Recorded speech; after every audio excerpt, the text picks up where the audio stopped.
Some 20 years ago, there were many small and medium-sized business enterprises already operating in Myanmar by the way of partnering with local businesses. But in more recent years, Taiwanese businesses began flocking to Myanmar when the country instituted a number of major economic reforms. For example, Myanmar has been able to attract larger foreign investments as the government formed the Myanmar Investment Committee in 2012. Later in 2014, more benefits were given to foreign investments when the Special Economic Zone Act was put into place. 每一个不管多偏远的国家都有台湾人在。 In the 1990s, Lin Yanfu, who had just served his military service, came to Myanmar. 他们比较淳朴嘛。Everyone is relatively simple here, and environment 20 years ago let us feel that there should be a good opportunity here. Lin Yanfu later married and had a son in Myanmar and started his local business. Conversing easily with his Myanmar staff, Wen Silang shows respect for his staff by speaking their language. After 20 years, his business model is that of cooperation with local businessmen. This environment seems to be taking great leaps forward, and the changes are coming to Myanmar very quickly. In response to rapid changes in Myanmar, business practices must be very flexible. From running a tea shop to a restaurant, it closely follows the pace of change in Myanmar. As long as you have special secrets on your side and expertise, there's a good chance your business can easily survive here. Earlier, many of the businesses were from the textile industry as well as clothing.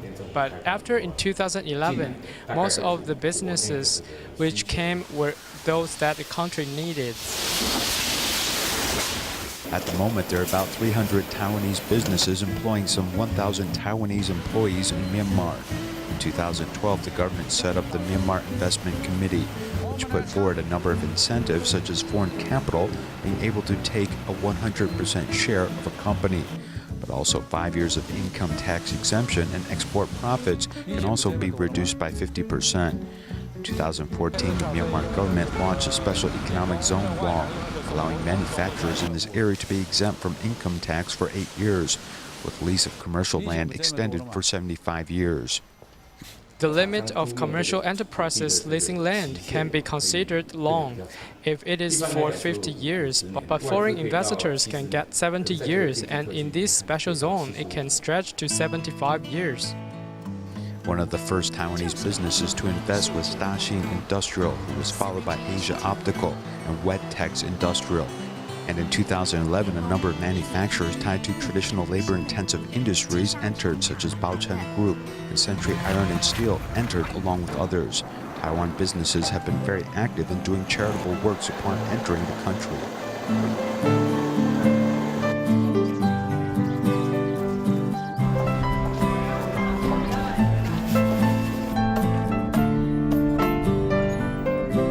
Today 送什么呢？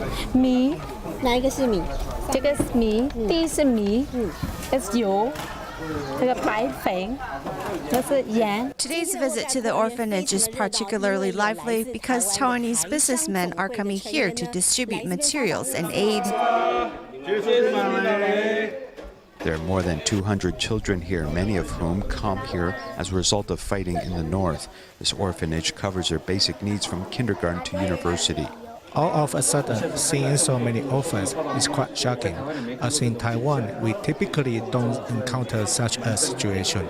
This orphanage has the support of Chinese businessmen in Myanmar, but because of increasing number of orphans, it began to have a dilemma. A friend told me that there were so many children that some would have to send away. I said it would be easy to get a few Taiwanese businessmen to donate some money every month, and we could take care of this easily. Taiwan businessmen began to make regular donations to support the orphanage, but later they found out drinking water was a very serious problem here. During the rainy season, they store water because the groundwater is salty and can't be used. So during the dry season, they rely upon this, what you see here. During the dry season, the water quality became quite bad, so we decided to install this water purification equipment so the children won't get sick so easily. After installing the water purification equipment, they learned there was still more work to do. Before in 2008, when the wind and flooding disasters hit, there was no place for children to go, and later the children also lacked classrooms and also a cafeteria. They hoped that Taiwanese businessmen could build a classroom. 3 years ago, we began preparing for this. The new school building has filled everyone's heart with a home and may also hope it can be a refuge for everyone. Now that Taiwanese businessmen have donated to the children's basic necessities, we do not have to worry. Those who can be accommodated in the original space can sleep in the school now.